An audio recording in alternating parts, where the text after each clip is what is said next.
안녕하세요. 자, 선생님은 쌤튜브에서 중학 사회를 맡은 송수지 선생님입니다. 자, 우리 지난 시간에 1강에서 중학교에서 사회 과목을 왜 배우는지에 대해서 같이 이야기를 해봤는데요. 자, 오늘 선생님이 준비한 주제는 이렇습니다. 자, 사회 공부는 고등학교부터 중학교 사회로 수능 문제를 풀다 경제편입니다. 자, 오늘 우리가 알아볼 것은요, 중학교 사회 교과서 안에 있는 경제 내용으로 자, 수능 문제를 풀 수 있을지, 고등학교에서 배우는 경제 과목과 얼마나 연관성이 있는지를 같이 알아보려고 합니다.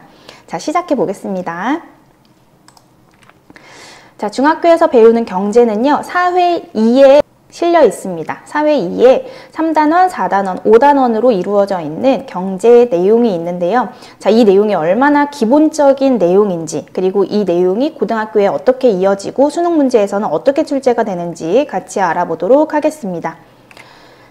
자, 선생님이 지금 여기 가지고 온 텍스트는요, 교과서에 실려있는 텍스트를 그대로 캡처해서 가지고 온 것입니다. 자, 비상교육 사회 2 교과서의 내용인데요.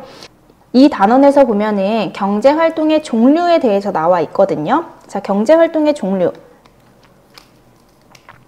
생산, 분배, 소비로 구분할 수 있다. 그리고 생산의 의미가 나와 있고요.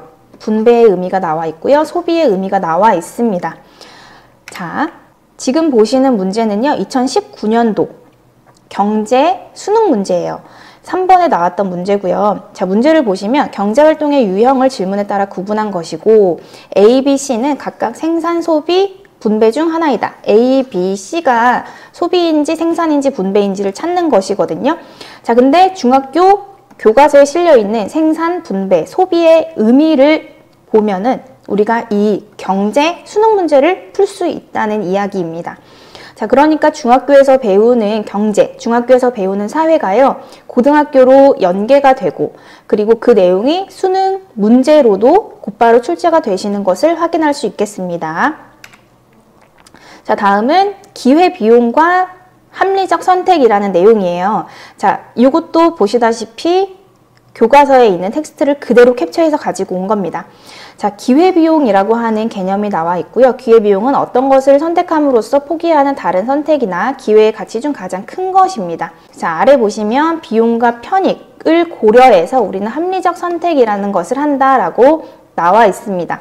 자, 우리가 어떤 선택을 할 때 비용, 드는 비용보다는 내가 느끼는 만족감이 큰 것을 선택하게 되잖아요. 이것을 합리적 선택이라고 하고요. 자, 수능 문제에서는 어떻게 다루고 있는지 보겠습니다. 2022년 따끈따끈한 문제인데요. 지금 보시면 편익이라고 하는 개념이 등장하고요. 학원을 다닐 때 직접 방문하는 것보다 온라인 수강하는 것이 나을지에 대해서 지금 고민하고 있는 상황입니다. 그래서 우리가 방금 확인한 기회비용이라고 하는 개념이 수능 문제 보기에서도 등장하는 것을 볼 수 있고요. 자, 비용을 따져서 어떤 것이 합리적인 선택인지를 찾아내는 문제입니다. 자, 다음은 경제체제에 대한 내용이 사회 2 교과서에 실려 있는데요. 자, 시장경제체제와 계획경제체제입니다.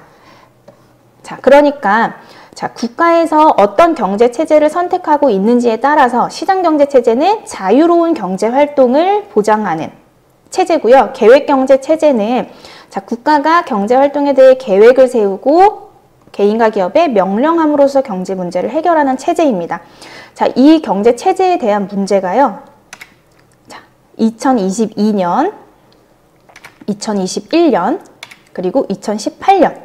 선생님이 2018년부터 5개년 수능 문제를 확인을 해봤거든요.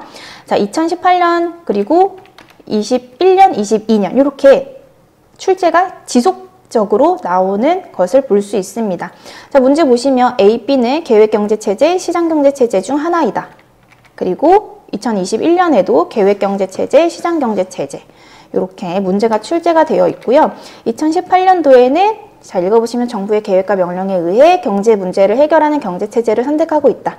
자, 계획경제체제에 대한 설명이라고 확인할 수 있습니다. 자, 중학교에서 배우는 경제로도 수능 문제를 우리가 분석해 볼 수 있었습니다. 자, 다음은 기업의 사회적 책임.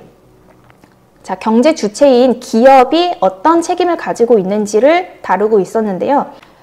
네, 2020년 수능 문제에서도 똑같이 기업의 책임, 사회적 책임을 다루고 있는 문제가 출제되었음을 알 수 있습니다. 자, 다음은 경제, 생활과 선택 안에 있는 자산 관리 방법입니다. 자, 자산 관리 방법에서 이제 예금, 그리고 적금, 그리고 보험, 주식, 채권, 부동산. 그러니까 내가 가지고 있는 자산을 어떻게 관리할 것인지에 대해서 다루고 있는 내용인데요. 자, 수능 문제에서도 등장합니다. 자, 22년도 수능 문제에서 A, B는 각각 주식과 채권 중 하나이다. 그래서 A와 B를 찾아서 옳은 설명을 이제 찾아보는 것이고요. 그리고 21년도에도 보겠습니다. A, B, C는 각각 정기 예금과 주식과 채권 중 하나이다.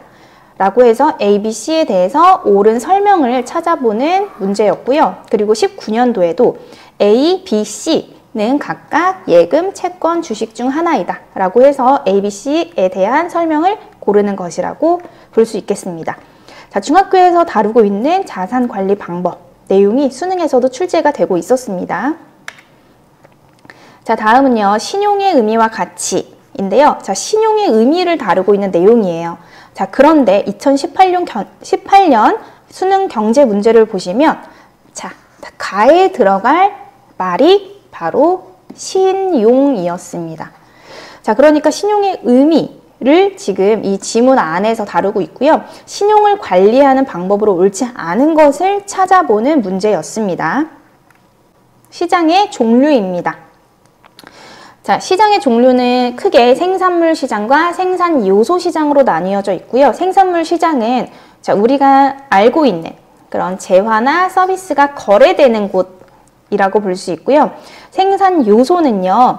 자, 노동과 자본과 토지와 같은 생산 과정에서 필요한 것들을 거래하는 시장을 의미합니다.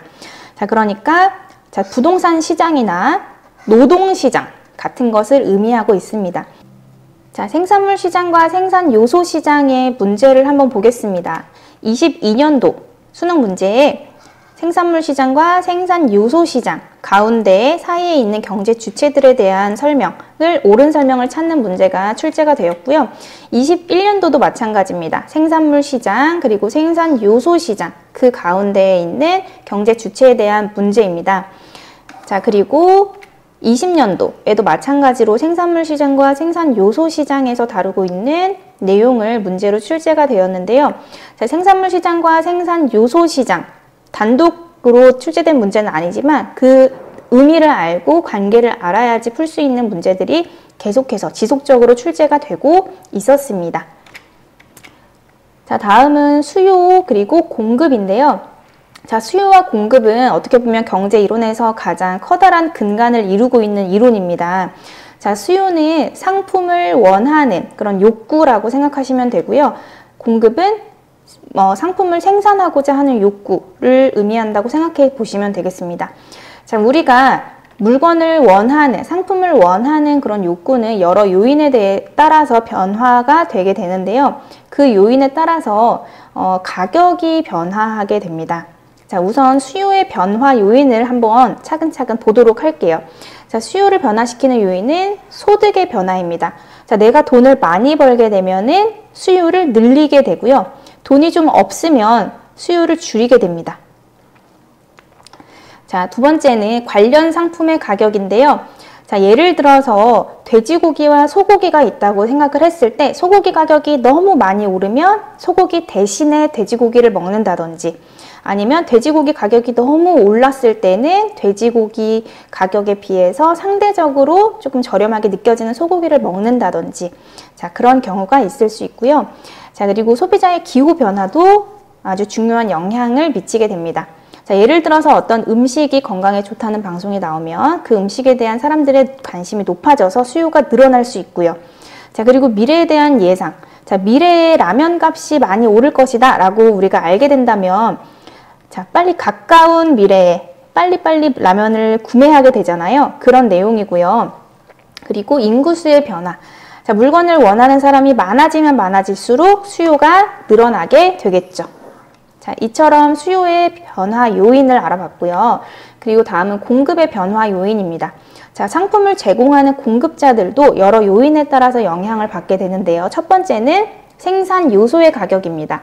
자, 원자재, 임금, 이자 등이 오르게 되면요. 사람들은 생산을 줄이게 됩니다. 자, 원자재 가격, 임금, 이자 등이 오르면 생산자들은 생산을 줄이려고 합니다. 물건을 만드는데 비용이 많이 드니까요.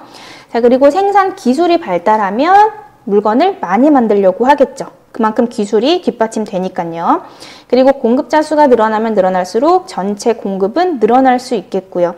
자, 미래에 대한 가격 예상도 공급을 변화시키게 됩니다. 예를 들어서 내가 만드는 물건이 일주일 뒤에 가격이 많이 오를 거다라고 한다면 그 물건을 지금 팔지 않고 일주일 후에 팔려고 하겠죠. 그러니까 당장 지금은 공급이 줄어들겠고요. 일주일 후에는 공급이 늘어나는 변화를 가져올 수 있습니다. 자, 그렇다면 이러한 수요와 공급의 변화에 따라서 가격이 변화하게 된다고 했는데요. 자, 가격이 변화하게 되는 문제들이 2022년, 21년, 18년, 그리고 19년도 거의 매해에 출제가 되고 있습니다. 그러니까 이러한 변화 요인에 따라서 수요는 어떻게 움직이고 공급은 어떻게 움직이고 그래서 결국 가격이 어떻게 변화하고 있는지를 문제에서 많이 물어보게 되는데요. 자, 선생님이랑 함께 2019년 문제는 바로 교과서 내용을 적용해서 풀어보려고 합니다. 자, 경제 뉴스에서요. 지금 기역은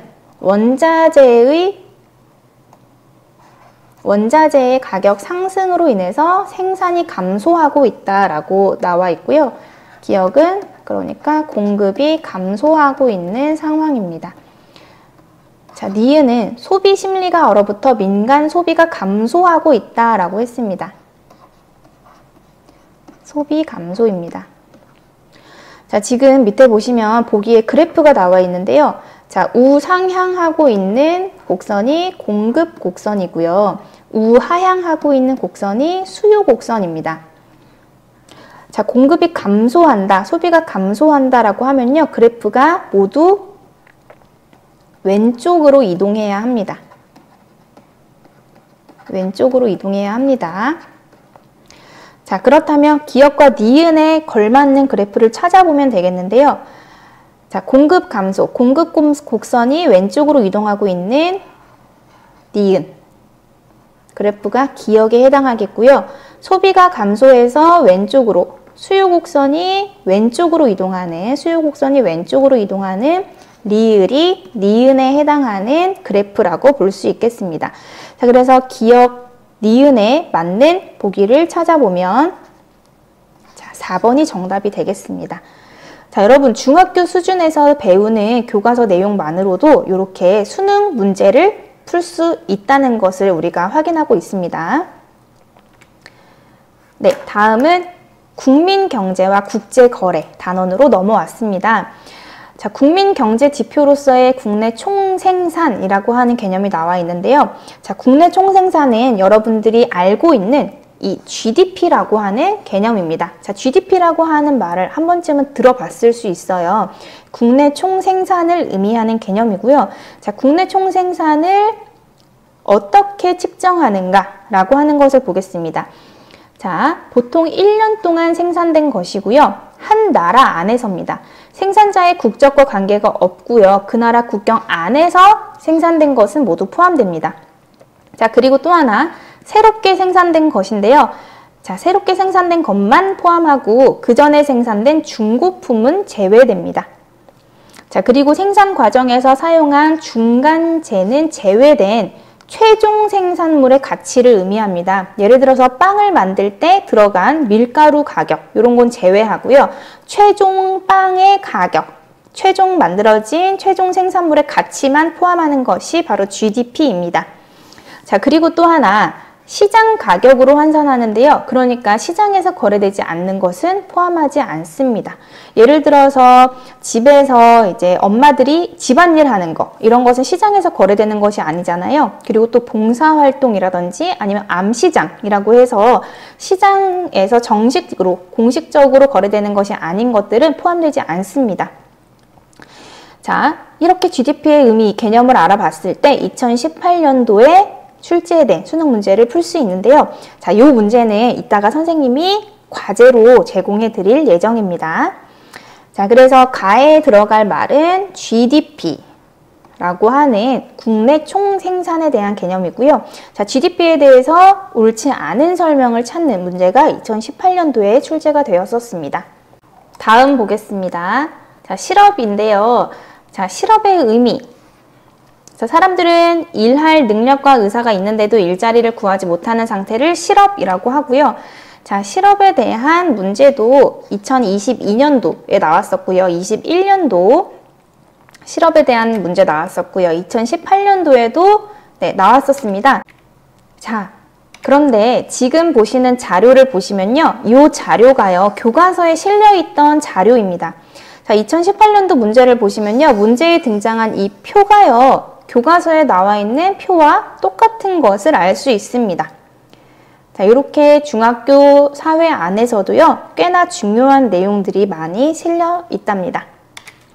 자, 다음은 마지막 내용입니다. 자, 환율인데요. 국제 거래에 대한 내용도 실려 있고 수능 문제에서 여기서 심화된 내용도 많이 나와 있습니다. 자, 그 중에 기초적인 것이 환율인데요. 환율이 상승하는 경우, 하락하는 경우에 해당하는 그 영향들을 우리가 확인할 수 있겠습니다. 자, 교과서에 나와 있는 환율이 상승하는 경우에 어떤 사람들은 좋을지, 어떤 사람들은 좀 불리할지를 분리해서 나누어 놓고 있는데요. 자, 보시면은 22년도 수능 문제입니다. 해외여행 정보 안내라고 되어 있고요. 환율 변동으로 인해서 해외 경비 부담이 변화하였다. 이러한 점을 고려하시기 바랍니다. 라는 내용입니다. 자, 2021년도에도요. 환율 변동에 따라서 어떤 영향이 있는지를 확인하는 문제가 출제가 되었었고요. 자, 선생님이랑 같이 알아보는 내용은 여기까지였습니다. 이 외에도요. 중학교 사회의 내용을 바탕으로 하고 있는, 기초로 하고 있는 더 많은 문제들이 정말 많이 출제가 되었었어요. 자, 그래서 선생님이 오늘 하고 싶은 얘기는 중학교 사회에서 다루고 있는 내용도 모두 정말 중요하고 우리가 고등학교 그리고 이후 수능 문제까지 이어지는 정말 중요한 내용들을 다루고 있다고 볼 수 있습니다. 자, 오늘의 과제입니다. 자, 선생님이 아까 얘기했던 GDP를 다루고 있는 문제인데요. 자, 요 수능 문제의 답을 댓글로 달아주시면 되겠습니다. 자, 이 문제는요. 바로 옆에 있는 교과서, 텍스트 내용만 확인해도 풀 수 있는 문제라고 선생님은 생각이 되거든요. 그래서 교과서에 있는 내용을 바탕으로 문제 풀어서 댓글로 답을 달아주시면 되겠습니다. 자, 이제 마무리를 하려고 하는데요. 자, 선생님이 오늘 준비했던, 우리가 같이 알아봤던 내용을 한 문장으로 한번 정리해 보겠습니다. 자, 사회 공부는 고등학교부터? 자, 아니죠. 중학교 때부터 여러분들이 기초, 바탕을 쌓아두어야 고등학교에 가서 심화된 내용, 연계된 내용을 학습해서 더 탄탄한 기초를 바탕으로 심화된 내용까지 모두 섭렵할 수 있다고 볼 수 있겠습니다. 자, 우리가 오늘 경제를 주제로 중학교 교과서에서 다루고 있는 내용으로 수능 문제들을 조금 분석을 해봤습니다. 자, 다음 시간에는 우리 사회 문화를 가지고서 한번 이야기를 나눠보도록 하겠습니다. 자, 오늘 여기서 마치겠습니다. 고생하셨습니다.